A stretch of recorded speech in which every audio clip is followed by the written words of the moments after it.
Assalamualaikum warahmatullahi wabarakatuh. Sampai paham. Jarang-jarang nih aku buat video tentang cara menyolatkan jenazah. Kita belajar yuk. Pertama dimulai dari niat. Sengaja aku sholat jenazah 4 takbir fardu kifayah atasku karena Allah. Karena hukumnya adalah fardu kifayah. Setelah itu takbir pertama yang dibaca adalah Al-Fatihah. Takbir kedua adalah bersolawat Allahumma sholli ala Muhammad wa ala ali Muhammad sampai fil alamina innaka hamidum majid. Oke, takbir ketiga Allahumma gfirlahu warhamhu wa'afihi wa'afu anhu. Kalau mayatnya laki-laki. Kalau perempuan Allahumma gfirlaha, ganti aja hu-nya dengan ha. Oke. Kemudian takbir keempat Allahumma la tahrimna ajrahu wa la taftimna ba'dahu waghfir lana walahu. Itu kalau dia laki-laki. Kalau dia perempuan ganti aja dengan ha. Oke, nanti aku akan buat tulisannya di video ini, semoga cukup. Dan begitulah cara menyolatkan jenazah. Udah, setelah itu salam kanan, salam kiri seperti biasa. Menyolatkan jenazah adalah hukumnya fardu kifayah ya. Semoga bermanfaat. Nah, oke di sini. Assalamualaikum warahmatullahi wabarakatuh. Assalamualaikum warahmatullahi wabarakatuh. Sampai paham sholat jenazah. Jarang-jarang nih aku buat video tentang cara sholat jenazah. Caranya gimana? Pertama, hukumnya kan fardu kifayah tuh, maka niatnya adalah sengaja aku sholat jenazah 4 takbir fardu kifayah atasku karena Allah. Oke. Nanti takbir ikut imam Allahu Akbar, maka takbir pertama bacanya Al-Fatihah. Oke. Nanti kemudian imam nyuruh takbir lagi tuh Allahu Akbar yang kedua, maka bacanya adalah Allahumma sholli ala Muhammad wa ala ali Muhammad sampai fil alamina innaka hamidum majid. Di at-tahiyatul tahiyat akhir boleh ya. Lalu kemudian takbir lagi nih Allahu Akbar. Nah, takbir ketiga ini biasanya kita membaca Allahumma gfir lahum warhamhum wa'afihi wa'fu anhum kalau mayatnya rame. Tapi kalau mayatnya cuma satu orang perempuan, maka Allahumma gfirlaha warhamha wa'afiha wa'fu anha. Kalau satu orang laki-laki Allahumma gfirlahu warhamhu wa'afihi wa'fu anhu. Lalu kemudian takbir keempat bacanya Allahu Akbar Allahumma la tahrimna ajrahum kalau dia rame wala taftimna ba'dahum. Nah, tapi kalau dia sendiri perempuan Allahumma la tahrimna ajroha wa la taftimna ba'daha. Kalau dia laki-laki Allahumma la tahrimna ajrahu wa la taftimna ba'dahu ya. Nah, begitu teman-teman cara sholat jenazah. Nanti aku tuliskan, agak sulit sedikit tapi nggak apa-apa. Kalau mau belajar boleh simpan dulu videonya. Assalamualaikum warahmatullahi wabarakatuh. Assalamualaikum warahmatullahi wabarakatuh. Sampai paham. Ustazah, saya sujud syukur. Biasanya di musola atau di masjid habis salam kanan salam kiri tuh langsung bersalaman. Saya bersalaman dulu, apakah setelah itu sujud syukur atau gimana? Oke, sebenarnya bisa aja sih setelah salaman kita melakukan sujud syukur, bisa aja. Hanya saja ada baiknya setelah salam kanan, salam kiri, sujud sebentar aja. Cuman sebentar aja kok. Subhanallah walhamdulillah wala ilaha illallah wallahu akbar wala haula wala quwata illa billah, dan kemudian bangun dan bersalaman. Segampang itu kok teman-teman. Toh dia juga nggak lama kan. Kadang-kadang masih karena belum terbiasa masih ada yang lupa nih. Langsung aja nih buka mukenanya, itu nggak apa-apa. Itu cuman karena belum terbiasa aja. Kalau udah terbiasa mah enak aja ya. Semoga bermanfaat teman-teman semuanya. Saya selalu di sana dan semoga teman-teman dimudahkan oleh Allah dalam mengamalkan semuanya ya. Semoga bermanfaat. Nah, oke di sini. Assalamualaikum warahmatullahi wabarakatuh. Assalamualaikum warahmatullahi wabarakatuh. Sampai paham. Sebenarnya itu boleh nggak sih kita itu pilih-pilih teman? Bukankah katanya tidak boleh memilih-milih teman? Oke, teman-teman, untuk teman-teman yang dalam tahap ingin berubah lebih baik atau bahasa mudahnya adalah yang ingin hijrah, saya merekomendasikan tetap pilihlah teman. Karena kenapa? Karena kalau kita dari masa transisi biasanya akan mudah ada godaan. Saya ambil sebuah contoh. Misalnya kita ingin hijrah dari riba, kita nggak pengen lagi ngibahin orang, tapi lingkungan kita masih sama, masih lingkungan yang suka riba. Otomatis kita tetap akan diajak dan akan bingung cara menentangnya. Karena kita belum cukup bahasa untuk menghindarkan riba. Misalnya nih kita lagi nggak pengen berdosa, tahu-tahu ada aja orang lain, teman-teman sekitar kita yang mengajak kita untuk menceritakan teman lain. Kita bingung menanggapinya, akhirnya kita ribah juga. Jadi untuk teman-teman dalam masa transisi menuju lebih baik, ada baiknya pilihlah teman yang menghantarkan kepada kebaikan. Kalau ada teman-teman yang belum menghantarkan kepada kebaikan, boleh dikurangi urusan dengan dia dan ganti lingkungannya tanpa memutuskan silaturahmi dengan lingkungan yang lama. Tapi kita perlu untuk hijrah kepada yang lebih baik. Karena kalau teman-teman kita masih menghantarkan kepada dosa, ujung-ujungnya nanti apa yang kita dengar, kita lihat, kita pikirkan, kita rasakan, itu akan masuk ke dalam pikiran kita. So, mulailah ganti lingkungan dan ganti lingkungan online juga. Teman-teman pikirkan siapa yang teman-teman lihat, video mana yang teman-teman lihat, kemudian scrollan mana yang bermanfaat dan yang tidak, atau yang menghantarkan kepada hal yang sia-sia. Dilihat, kita tidak perlu tahu banyak berita dan banyak hal, kita cukup tahu hal-hal yang sedikit yang mengantarkan kita kepada kebaikan. Semoga bermanfaat. Naloki di sini. Assalamualaikum warahmatullahi wabarakatuh. Assalamualaikum warahmatullahi wabarakatuh. Sampai paham. Aku lagi pengen nih siapapun yang melihat video ini dan mampir ke beranda teman-teman, kita sujud syukur yuk setiap habis sholat. Kita rutinkan aja, mau kita mendapatkan berita baik ataupun tidak, kita rutinkan aja yuk sujud syukur setiap habis sholat. Jadi gini teman-teman, setiap habis salam kanan, salam kiri, boleh doa dan zikir dulu, tapi sebelum buka mukena sujud syukur aja deh ya. Allahu Akbar, bacaan sujud syukur, subhanallah, walhamdulillah, la ilaha illallah, wallahu akbar, wala haula wala quwata illa billah. Itu aja kok bacaan sujud syukur. Atau kalau sholatnya sendiri, salam kanan salam kiri, langsung aja sujud ya. Nah nanti baru belakangan zikir dan doanya. Kita biasakan aja, karena kita mendengar dan menyadari ada nikmat atau tidak, sebenarnya nikmat itu udah banyak kok dalam hidup kita. Sebenarnya sujud syukur ini adalah sujud yang kita pakai juga ketika kita mendapatkan sebuah nikmat. Cuman kadang-kadang tuh ketika nikmat itu datang kita lagi masak, kabar baik itu datang kita lagi motoran, kabar baik itu datang lagi nyetir, nggak sempet tuh sujud. Maka kita rutinkan aja yuk sujud syukur setiap habis sholat. Semoga bermanfaat ya. Assalamualaikum warahmatullahi wabarakatuh. Assalamualaikum warahmatullahi wabarakatuh. Sampai paham Ustazah, kami dari sebuah ponpes, lalu ada orang yang ngirim bantuan, lalu kami posting untuk memberikan informasi kepada orang itu bahwa bantuan sudah diterima. Itu bagaimana ya? Tapi dari hati, tidak ada perasaan ria. Oke, teman-teman bedakan mana ria, mana fastabiqul khairat. Yang mana ria sekedar menampak-nampakkan kebaikan dan menampak-nampakkan kelebihan, dan yang mana berlomba-lomba dalam kebaikan. Itu sesuatu yang beda.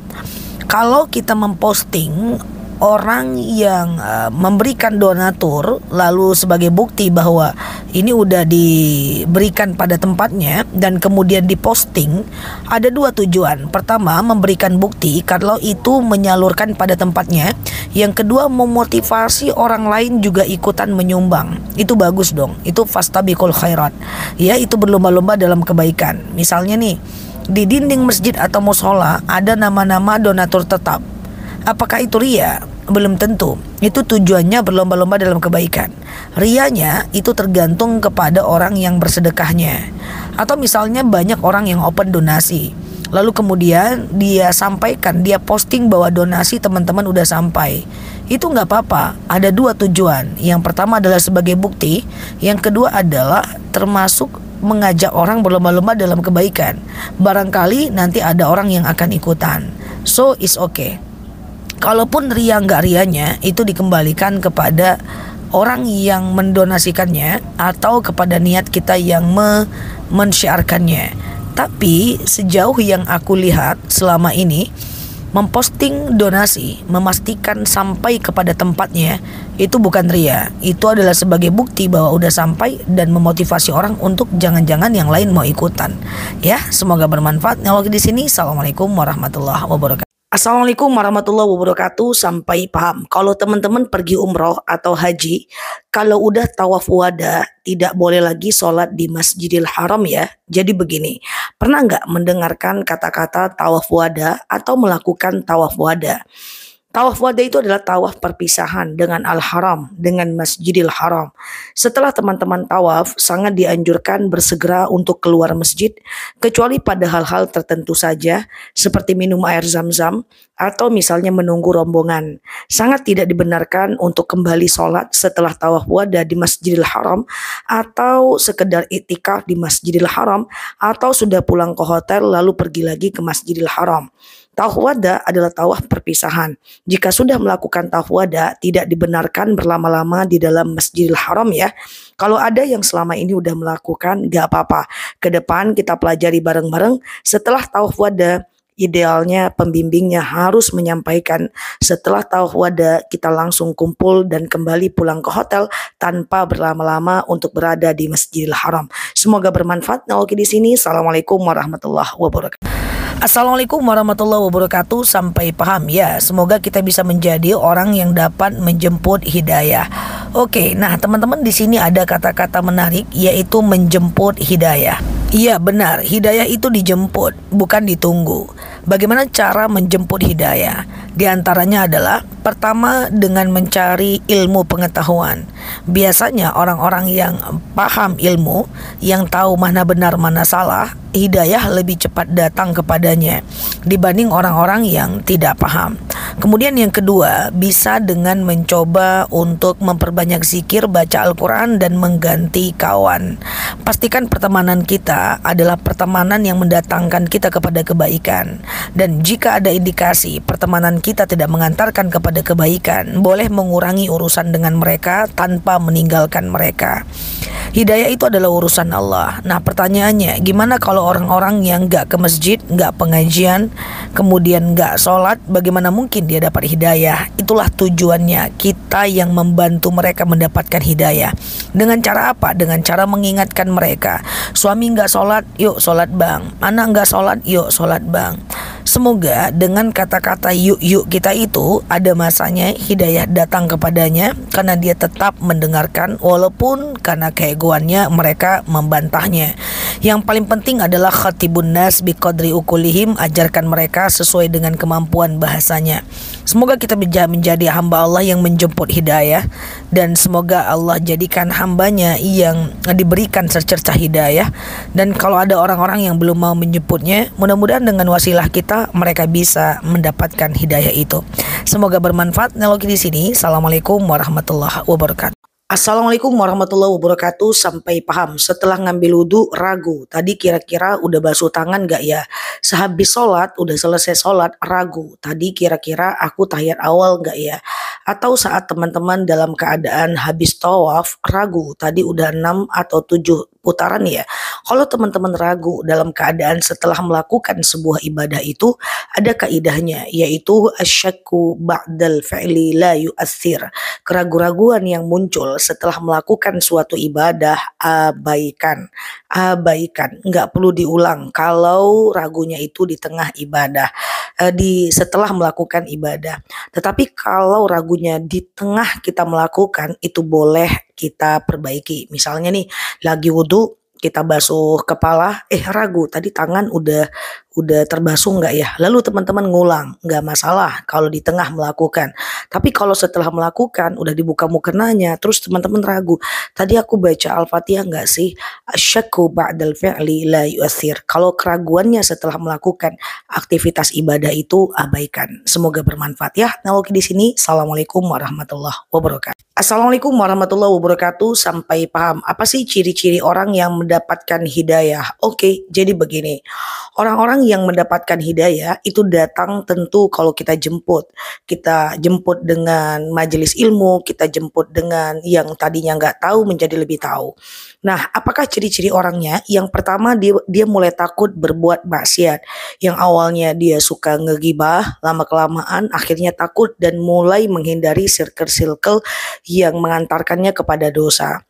Ya, jadi dia takut yang awalnya dia nggak ada masalah nih berbuat dosa, slow aja, sekarang udah mulai takut. Yang kedua, dia udah mulai ragu nih, kira-kira dosaku itu diampunkan atau tidak. Keraguan itu nggak apa-apa, itu namanya khauf, sikap khauf. Tapi satu sisi dia juga merasa bahwa punya harapan untuk dosa-dosanya akan terampuni.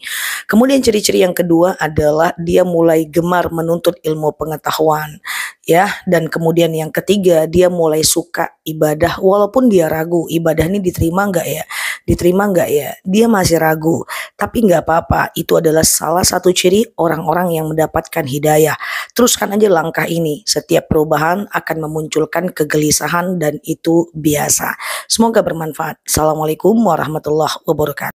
Assalamualaikum warahmatullahi wabarakatuh. Sampai paham. Ustazah teringat terus untuk menjaga wudhu 24 jam. Oke, selamat ya buat teman-teman yang udah mau jaga wudhu 24 jam. Habis wudhu batal ambil lagi, batal ambil lagi, batal ambil lagi. Orang yang jaga wudhu 24 jam kalau dia melakukan kewajiban seperti sholat, puasa, zakat, kalau mampu dia haji, menghindarkan kemaksiatan dan mati dalam keadaan berwudu, maka matinya mati syahid. Apa itu mati syahid? Tidak merasakan sakitnya mati, tak ada hari perhitungan, langsung masuk surga. So, selamat buat teman-teman yang udah jaga wudhunya. Sebenarnya rukun wudhu itu cuman sedikit kok. Cuman pasang niat, basuh muka, tangan, kepala, dan kaki. Yang wajib dibasuh dalam wudhu hanya muka, tangan, kepala, dan kaki. Endingnya adalah tertib, selebihnya adalah sunnah.